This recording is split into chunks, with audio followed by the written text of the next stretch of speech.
your strong and powerful arms, your haunting words. Weeb shit time! Woo! You know, when I first told people that I was going to do a fantastic fiction video on Record of Lodoss War, the first reaction from fans of the series was always, "Oh, Lodoss? God, the soundtrack for that is amazing!" Immediately after saying this, they would hastily insist that the rest of the show was great too, but I found it funny how that was always the first thing they thought of when they thought of the series, especially given how much of a big deal it was back in the 90s. If you were a part of the 90s Western anime fandom, it was impossible for you to not at least be aware of Lodoss.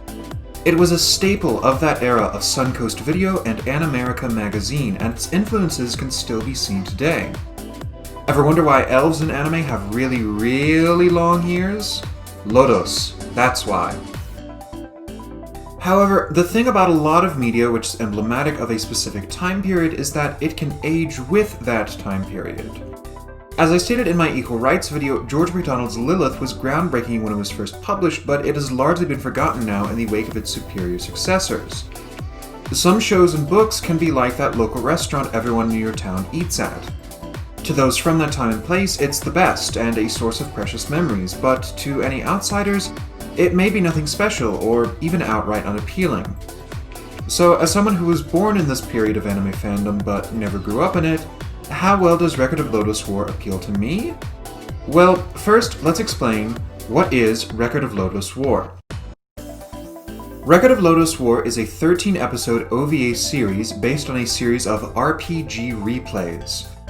During the 80s in Japan, magazines such as Comtique would serialize replays, which were transcripts of tabletop RPG campaigns, and Lodoss began as one such replay of Dungeons & Dragons. The replay proved to be so popular that these sessions were collected and published as 3 novels, which would in turn spawn short stories, audio dramas, film and TV adaptations, video games, and a new tabletop RPG based around the replay's world and characters. It's kind of a big deal.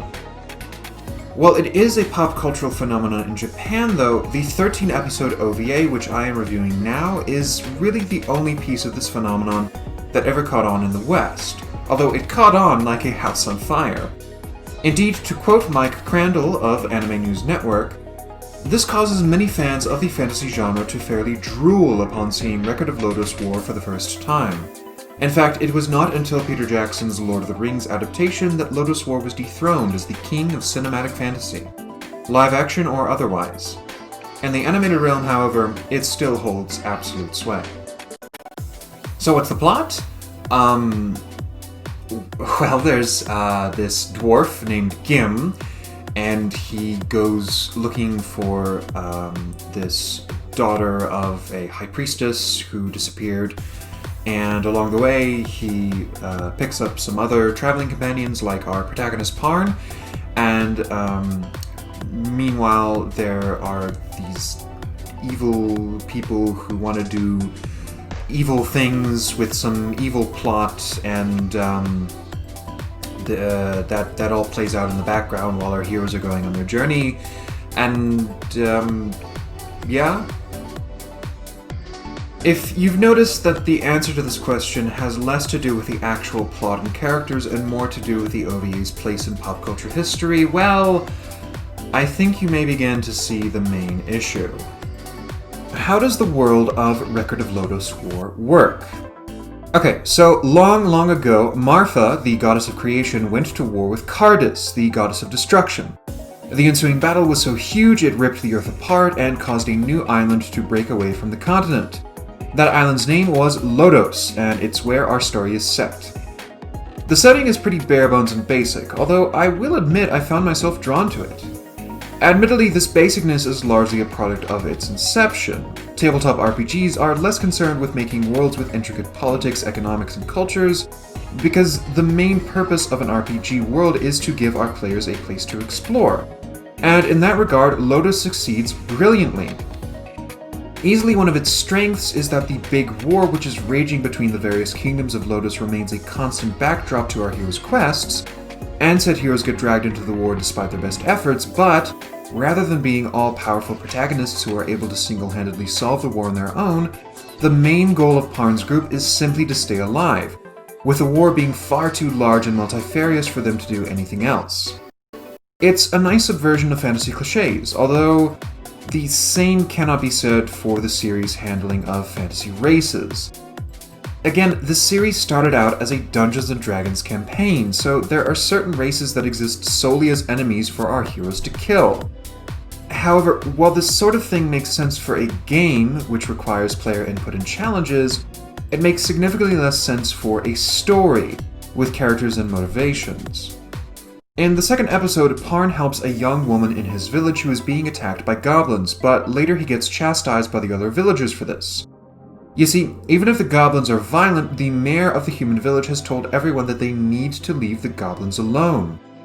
If the humans don't bother the goblins won't bother the humans, and peace, however tentative, can be maintained. While Parn was right to protect the fair maiden from the filthy hands of the goblin horde, by killing several of them, Parn has almost certainly given the goblins an excuse to gather their forces and enact revenge on the entire village. It's a serious moral dilemma, and Parn is now faced with the quandary of what to do next. What does he do next? Well, he and his best friend Ato leave the village without telling anyone so that they can enter the goblin settlement and kill all the goblins before they try a raid. Really. Now, there are two possible ways to interpret this action. The first way is that the goblins really are pure evil and monstrous brutes, and Parn is right to want to kill them all like he would want to kill some rats or cockroaches. If that's the case, then he's being incredibly stupid about the whole thing. At the very least, he should warn the other villagers so that they have time to prepare if the goblins attack in retaliation. It's clear from his earlier fight that he only killed the goblins the first time around through dumb luck, and there's no way he has the skill to take on an entire settlement of goblins, even with Ato. So if he really wants to mount a raid on them, he'd do best to at least get some other people to help him. The second way is that the goblins aren't all evil, and the actions of the marauding band is as chastised in the settlement as Parn's actions were in the village. The goblin leaders may be punishing the band and trying to come up with a peaceful solution of their own. If that's the case, then either Parn is willingly escalating the conflict simply because he wants glory and hates goblins that much, or, an even less charitable interpretation, Parn and Ato don't see anything wrong with killing goblins simply because they aren't human.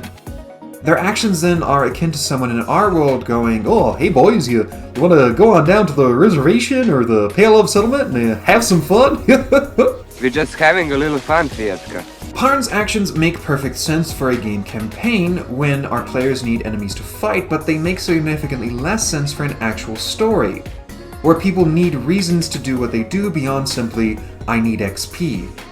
The worst consequences for a player's actions in an RPG setting is that they die themselves, or they get their party killed. But thanks to Parn's actions, a shit ton of people die! He couldn't even leave a fucking note to the mayor, like, "Hey man, you should fortify or something." And yeah, this makes a bunch of the surviving villagers mad, but that is the only negative consequence Parn faces. Parn never looks on the events of that day and thinks, maybe I should have done things differently, or maybe I bear some responsibility for all those people dying. The narrative actually rewards his actions by allowing him to tag along with Gim's quest, attaining glory and honor and all that stuff, and possibly finding out what unknown dark force made the goblins so violent. And for the rest of the series, or at least what else I could get through, this pattern keeps happening.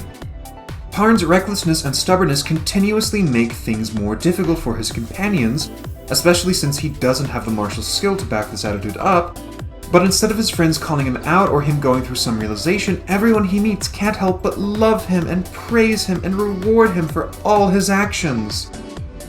And let's take a look at the heroic group itself. From a purely narrative standpoint, it makes no sense whatsoever. Like Geralt's Hansa in The Witcher, the characters have almost no depth or backstory of their own. They run into each other largely out of coincidence and then stay together because that's what is needed for the plot to advance, even when there is no reason for them to stay together at all. Take for instance Diedlit the Elf and Gim the Dwarf. They are constantly at each other's throats and making snide comments about each other's races, and it all begs the question, why? Why do Deedlit and Gim hate each other so much? Why does Deedlit hate dwarves and Gim hate elves? As far as I know, this never gets answered, at least not in story. The out-of-story answer is, of course, because that's what Tolkien did. Tolkien's dwarves and elves hated each other, so these dwarves and elves must hate each other too. Okay, fine. But then that still leaves the question, why do Deedlit and Gim stay together in the group? Even if we leave aside the question of why they hate each other, why would they ever stick together for more than 5 minutes if they hate each other this much? In The Lord of the Rings, Gimli and Legolas started out hating each other, but given how the One Ring needed to be taken to Mordor or else the world would end, they were willing to put aside their differences for the greater good. In Lodoss, though, even though there is some weird dark force lurking around with evil plans, none of the group knows what those plans are. The main reason they are traveling together is to find the girl Gim is looking for. That's it. There aren't any world-ending stakes of play here. They're just looking for a missing girl that Deedlit doesn't know or care about. So she has no reason to stay with the group at all, besides Parn. And again, that's the thing. While there aren't any in-universe reasons for things to happen in Lodoss, there are always out-of-universe reasons, and in the case of Deedlit, her entire purpose is one massive out-of-universe reason. Deedlit is in the group solely because she is in love with Parn. Why is she in love with Parn? Because the writer of the replay novels, who played Parn in the RPG sessions, wants a sexy elven waifu. That's all there is to it. You are never going to get any other explanation besides that.